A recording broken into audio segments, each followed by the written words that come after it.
Oke,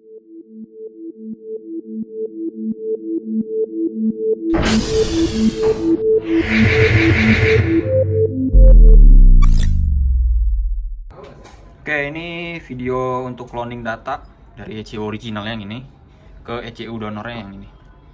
Ya, ini customernya beli sendiri. Yang donornya kita tandain X, yang ini kita tandain ada centangnya 3 biji. Nah, ini nanti kita harus buka ya ECU-nya. Jadi proses cloning datanya langsung di board PCB-nya ini. Gitu.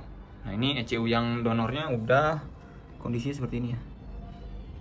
Terbakar di sebelah sini ya, ini biasanya nembus juga ke belakang.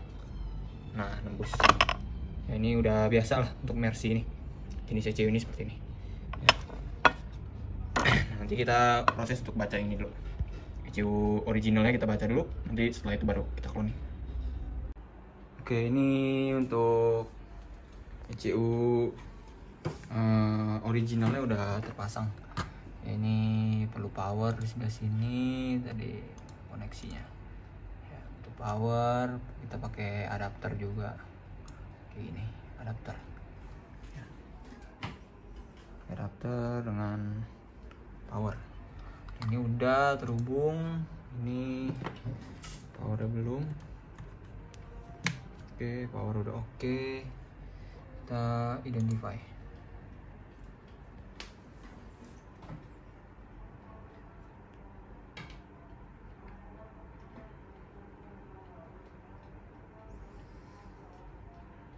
Nah, ini problem ya, kita unable to connect. Oke, ini setelah tadi nggak bisa dibaca, kita cek di sini ternyata ini udah mulai short ya. Nih. Nah, ini kita pakai continuity. Ya, ini kalau ketemu pasti bunyi. Nah, ini harusnya nggak boleh bunyi karena ini dioda. Ini udah bunyi ya, jadi proses selanjutnya kita harus bersihin dulu gosongnya ini. Gosong yang di sini sampai ke belakang itu harus dibersihin dulu ya. Ini berarti ECU udah mati total. Setelah kapasitornya dibuka, gosongnya sudah parah. Nanti kita lanjut ke pembersihan dulu. Ini setelah dibersihkan ya, kondisinya seperti ini ya, lumayan parah ini, gosongnya lumayan rembet. Nah, ini kalau kita tes pakai tester, ini udah nggak short lagi. Ini continuity, ini di dioda sebelah sini udah nggak bunyi.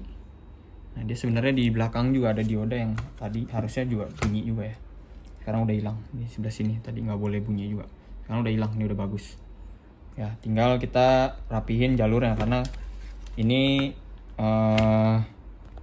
banyak yang kita putus kan, berarti jalur-jalur di sini kita harus cek ulang. Ada nggak jalur yang nggak seharusnya terputus malah jadi terputus gitu, kita harus sambung. Setelah kita pastikan udah nggak ada yang nge-short, ini udah dirapihin yang gosong-gosongnya. Nah, kita harus perbaikin beberapa jalur yang ya sekiranya putus akibat kita menghilangkan gosong tersebut.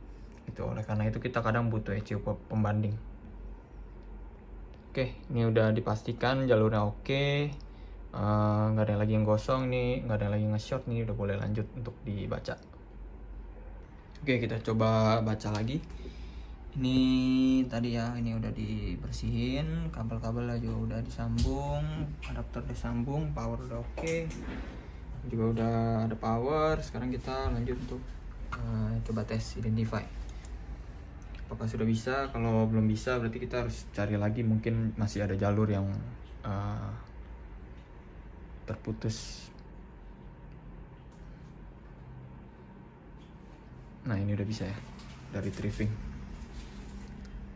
Oke, ini datanya, ini dari ECU original ya.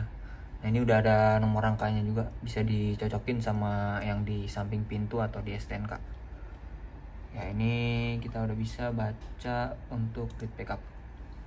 Oke, ini kita percepat dulu videonya.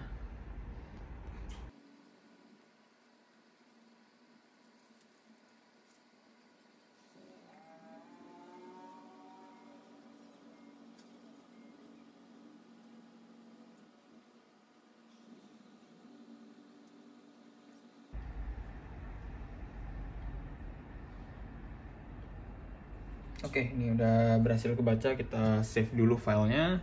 Setelah itu kita colok ECU donornya ke adapter untuk selanjutnya kita cloning. Oke, ini ECU donornya, ECU penggantinya.